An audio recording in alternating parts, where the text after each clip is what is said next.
आज हम डिस्कस करेंगे समास। समास होता क्या है? सबसे पहले उसकी डेफिनेशन देखेंगे। डेफिनेशन क्या है समास की? दो या दो से अधिक शब्दों के मेल से जो नया शब्द बनता है उसे क्या कहते हैं हम? समास। तो दो शब्द कौन से? जैसे कि जल और धारा, तो दो शब्द हो गए, जल और धारा दो शब्द हो गए, उनको मिलके क्या बन गया? जल धारा। ऐसे ही हम करेंगे। समास के अंदर दो पद होते हैं। पहले पद को क्या कहते हैं हम? पूर्व पद कहते हैं, और दूसरे पद को क्या कहते हैं? उत्तर पद कहते हैं। और जो दोनों को मिलने से जो पद बनता है उसको क्या कहते हैं हम? समस्त पद कहते हैं। तो जैसे कि उदाहरण देखेंगे तो जल धारा, तो ये क्या हो गया? जल क्या हो गया? ये हमारा क्या हो गया? पूर्व पद हो गया जल। और धारा क्या हो गया हमारा? उत्तर पद हो गया। और जल धारा क्या हो गया? समस्त पद हो गया। अब हम देखेंगे समास कितने प्रकार के होते हैं। समास कितने प्रकार के होते हैं? 6 प्रकार के होते हैं। तो पहला समास कौन सा है? अव्ययभाव समास। दूसरा समास कौन सा है? तत्पुरुष समास। तीसरा कौन सा समास है? कर्मधारय समास। चौथा कौन सा समास है? द्विगु समास। पांचवा कौन सा समास है? द्वंद्व समास। और छठा कौन सा समास है? बहुव्रीहि समास। अब हम पहले समास को अच्छे से देखेंगे कि वो किस प्रकार होता है। तो पहला समास कौन सा है? अव्ययभाव समास। अव्ययभाव समास की परिभाषा क्या है? जिस समास में पूर्व पद अव्यय हो और उसे क्या कहते हैं? अव्ययभाव समास कहते हैं। जैसे क्या लिया हमने? आजीवन। आजीवन में क्या? जीवन भर।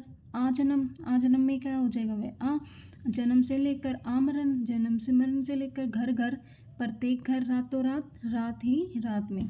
तो ट्रिक क्या है इसमें? ट्रिक क्या है कि जिस शब्द में आगे उपसर्ग लगा हुआ हो, उपसर्ग कहाँ लगता है? आगे लगता है।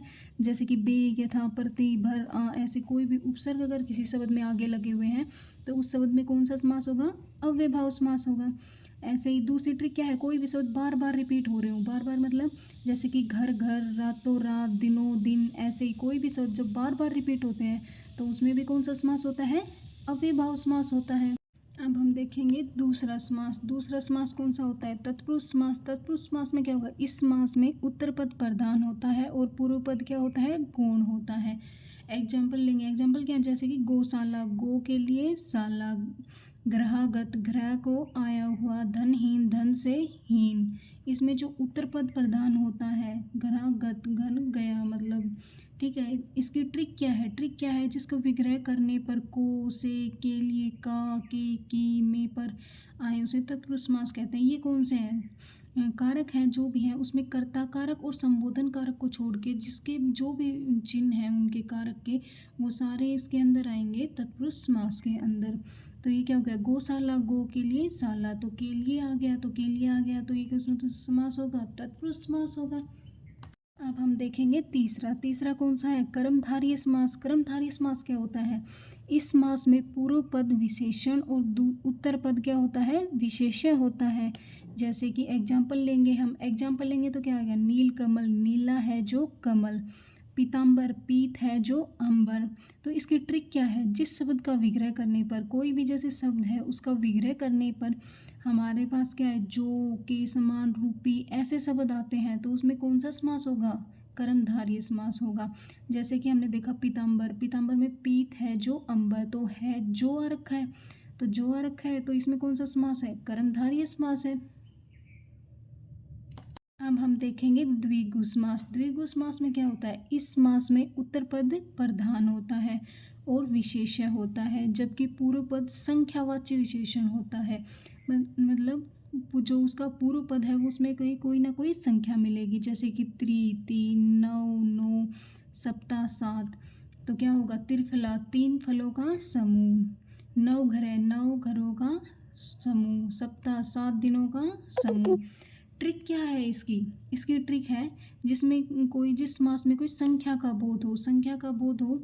इसमें संख्या का बोध हो रहा है, जैसे कि 9, सप्ताह में 7 का, त्रिफला में 3 का, ऐसे कोई भी संख्या अगर हमें दिख जाती है तो उस शब्द में कौन सा समास होगा? द्विगु समास होगा। अब हम देखेंगे द्वंद्व समास।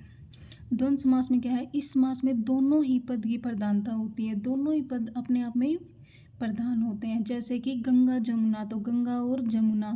दाल रोटी, दाल और रोटी। नर नारी, नर और नारी, इसमें दोनों ही पद प्रधान है, नर भी नारी भी, ये दोनों अलग अलग शब्द हैं।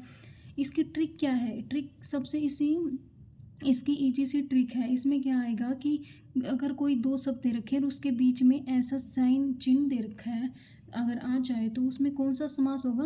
द्वंद्व। अब हम देखेंगे बहुब्रीहि समास। बहुब्रीहि समास में क्या होता है? इस समास में दोनों पद गौण होते हैं। ये दोनों मिलकर किसी तीसरे पद की ओर संकेत करते हैं। जैसे कि दशानन। दशानन सुन के क्या आता है? दसमुख वाला। दसमुख वाला कौन है? रावण। लंबोदर। लंबोदर किसको बोलते हैं? हम गणेश जी को बोलते हैं। लंबा उदर है जिसका। तो जैसे कि लंबोदर शब्द सुन के किसी तीसरे के बारे में पता लगा, जैसे कि हमें गणेश के बारे में पता लगा। ऐसे ही ट्रिक देखेंगे। ट्रिक क्या है? जिसमें किसी शब्द को सुनकर किसी की याद आए। जैसे कि लंबोदर। लंबोदर सुन के हमें क्या लगा? गणेश का नाम होता है दशानन। दशानन। दसमुख वाला। दसमुख वाला कौन होता है? रावण। तो इस प्रकार अगर दो पद मिलके किसी तीसरे की विशेषता को बताते हैं तो उसको क्या कहते हैं हम? बहुब्रीहि